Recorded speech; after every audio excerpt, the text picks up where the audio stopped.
I'm in litigations right now for misdemeanor charge due to an incident with my ex-wife's new boyfriend. I own lots of guns. That's your first mistake. I don't own any guns.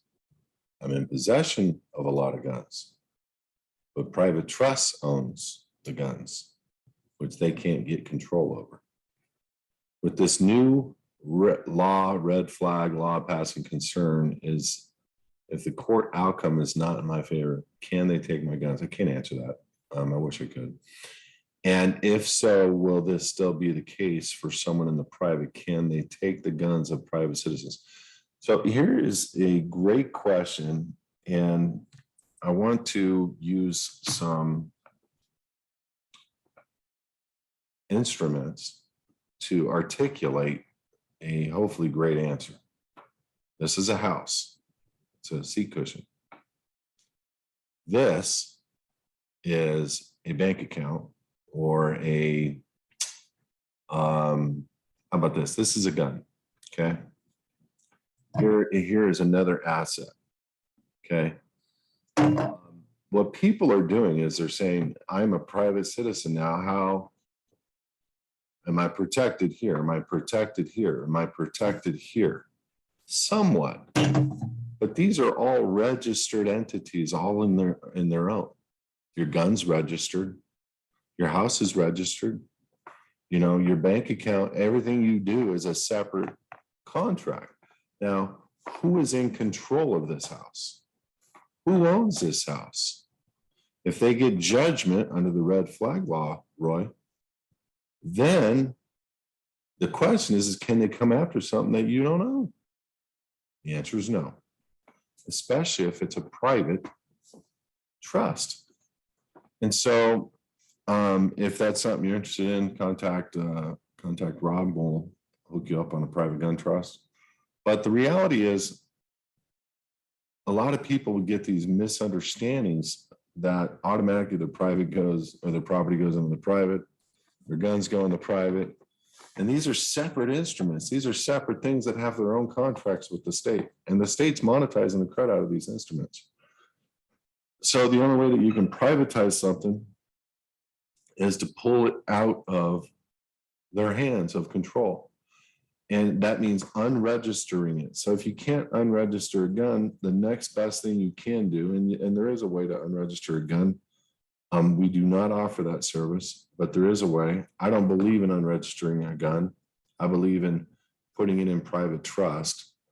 And I believe in having first private citizens having ghost guns or unregistered guns. I don't like using the term ghost gun or, you know, what have you, but you can, and I'm proud to say, yeah, there's nothing illegal about a private citizen making, you know, if I had the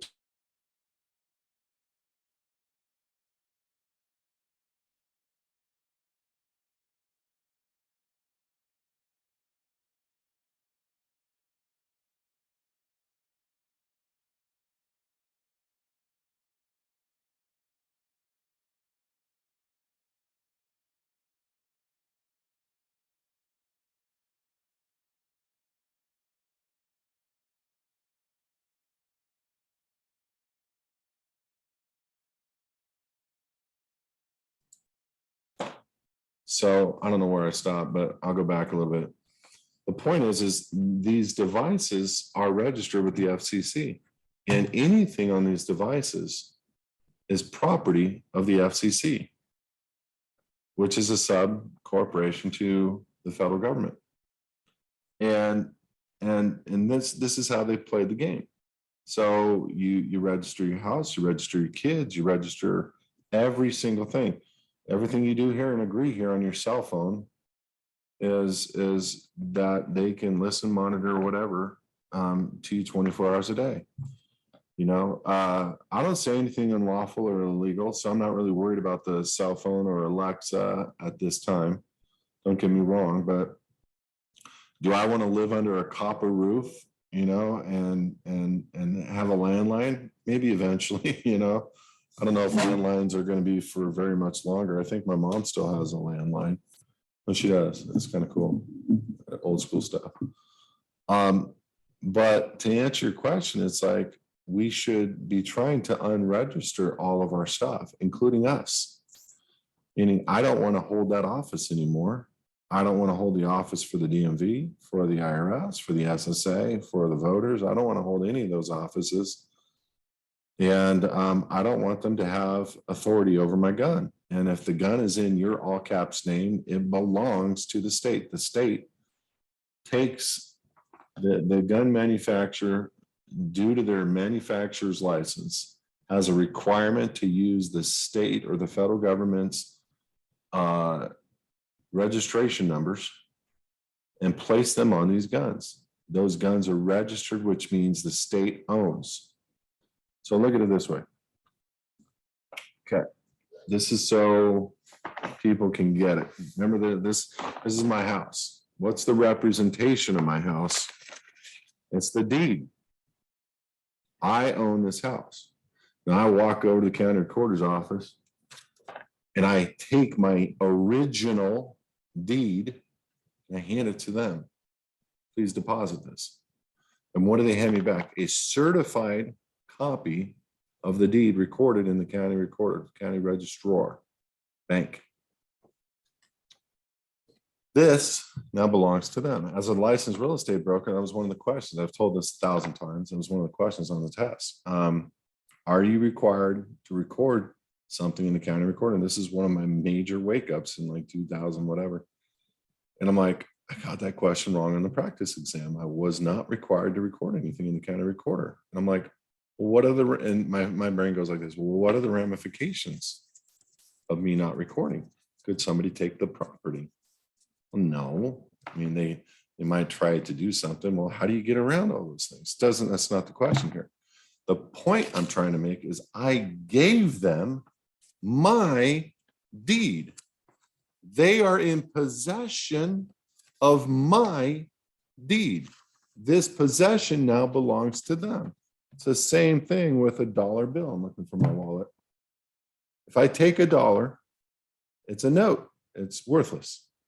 But if at least it's green and colorful and I can maybe go and spend it, right? If I go to the bank and I make a deposit of that note, they are giving me valuable consideration known as a credit on account. That dollar now becomes them. And what is the contract with the bank? That if the bank closes, I own stock in the bank, which is worth a donut. Read your signature card. It's no different in if the United States defaults, and what are they going to do with all the deeds that they're holding? You're going to come and collect. What are you going to get? Donut. What is the one world order trying to do? They're trying to take everybody and turn them into a renter and put them into a closet into inner cities. You know, the movie Hunger Games. It's a great depiction of what they want to do. You know, 12 districts and the 13th being the capital. This country is already broken up into 12 districts by the federal government. The people who hold offices to uphold our God-given unalienable rights. Makes perfect sense.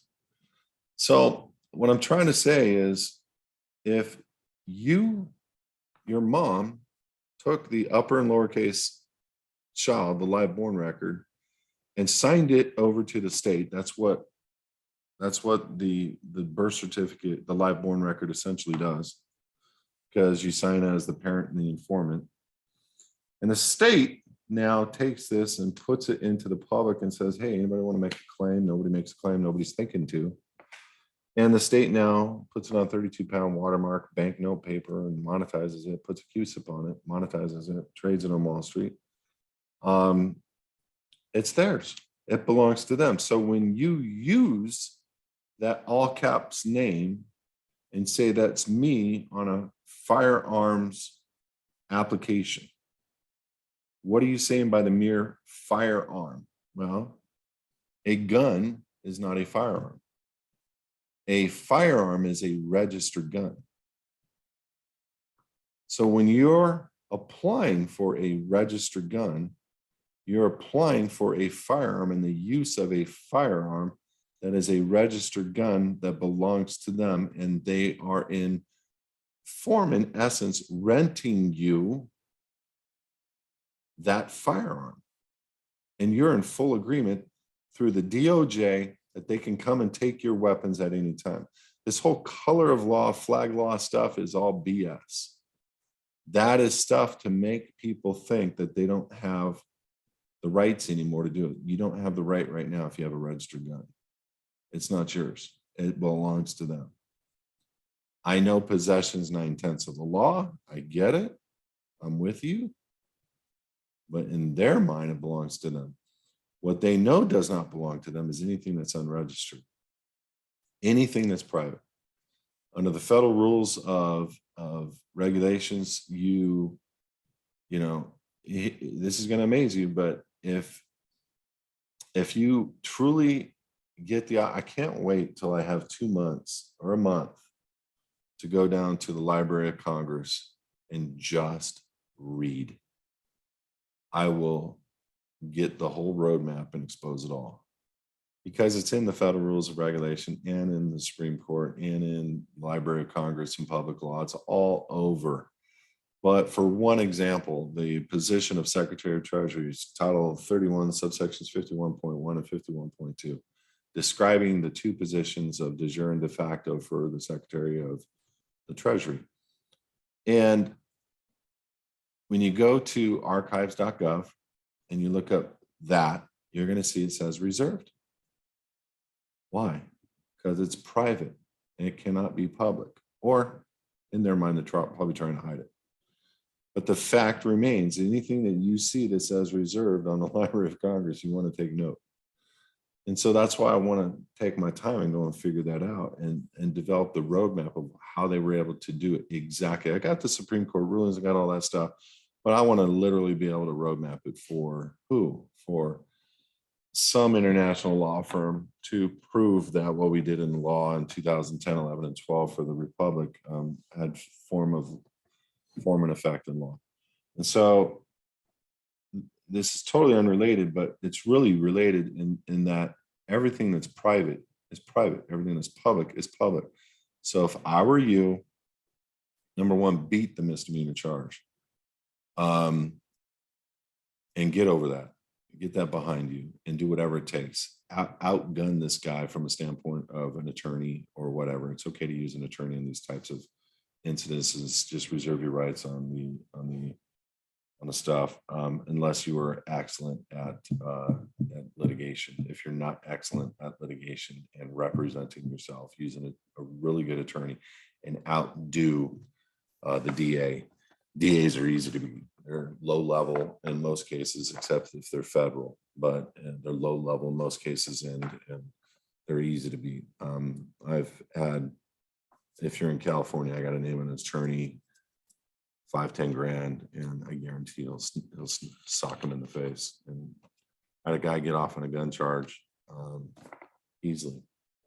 He had a gun in his car, and it was unregistered. It was a lot of things, and